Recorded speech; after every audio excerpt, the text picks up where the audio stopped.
साल था 1972। उत्तर प्रदेश के अखरी गांव में एक बालक का जन्म हुआ। इस अद्भुत बालक के पिताजी का नाम शंभू पांडे और माताजी का नाम रमा देवी था। इस बच्चे का शुभ नामकरण संस्कार हुआ और नाम रखा अनिरुद्ध कुमार पांडे।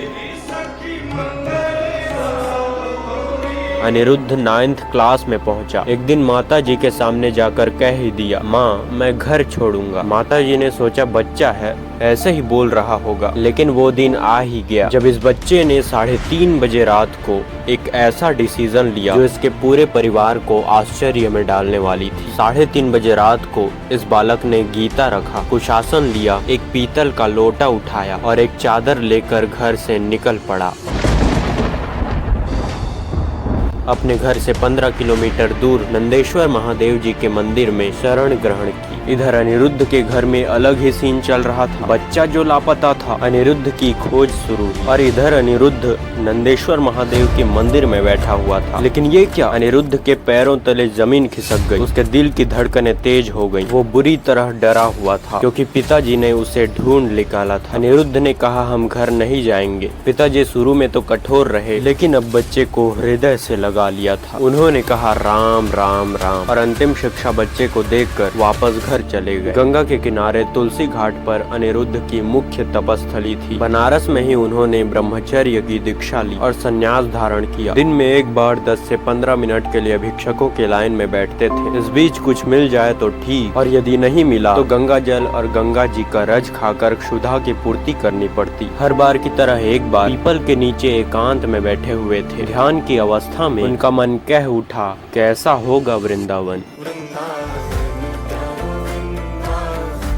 एक रोज किसी संत ने उन्हें चैतन्य लीला और रास लीला का दर्शन करवाया। जब रास लीला खत्म हुआ तो उनके मन में वृंदावन जाने की उत्कंठा और दृढ़ होती गई। युगल किशोर जी की सहायता से अनिरुद्ध वृंदावन पहुंचा। अब यहाँ रहे कहाँ, इसलिए फिर काशी चले आए। अब मन तो वृंदावन में लग चुका था, इसलिए पुनः वृंदावन आ गए। आंसू का एक बूंद न बहाने वाले अनिरुद्ध के आंखों में आज आंसू था, क्योंकि वो राधा वल्लभ जी का प्रथम दर्शन कर रहा था। यही अनिरुद्ध के गुरु जी से उनका प्रथम भेंट हुआ। यहाँ प्रेमानंद जी महाराज कुटिया में रहा करते थे। अचानक 35 वर्ष की आयु में उनके पेट में पीड़ा होने लगी। राम सुखदास और उनके परिकर के व्यक्ति की सहायता से डॉक्टर के पास आए। डॉक्टर ने साफ साफ कह दिया, आप केवल 5 वर्ष तक ही जीवित रह पाओगे, क्योंकि आपकी किडनी फेल है। अब कोई प्रेमानंद जी महाराज को रखना नहीं चाहता था, क्योंकि बीमार शरीर था। अपने जीवन को 5 वर्ष की और जानकर भगवती राधा के प्रति पूर्ण शरणागति हुई। प्रेमानंद जी महाराज अपने झोला को लेकर श्री राधा वल्लभ जी के पास आए। एक संत जी ने उनके रहने की व्यवस्था कर दी। धीरे धीरे श्री जी ने महाराज जी के लिए इतनी बड़ी व्यवस्था कर दी। तो ये था प्रेमानंद जी महाराज का जीवन चरित्र। और कहाँ डॉक्टर साहब ने 5 वर्ष की आयु बताया था, आज तो 5 वर्ष से भी अधिक हो गए। इसलिए ओझा सर ने शायद ठीक ही कहा था कि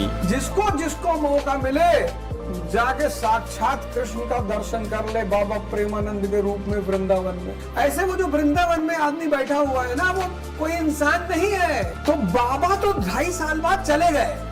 वो जो इंद्रियों वाला आदमी था उस शरीर के अंदर, वो जा चुका है।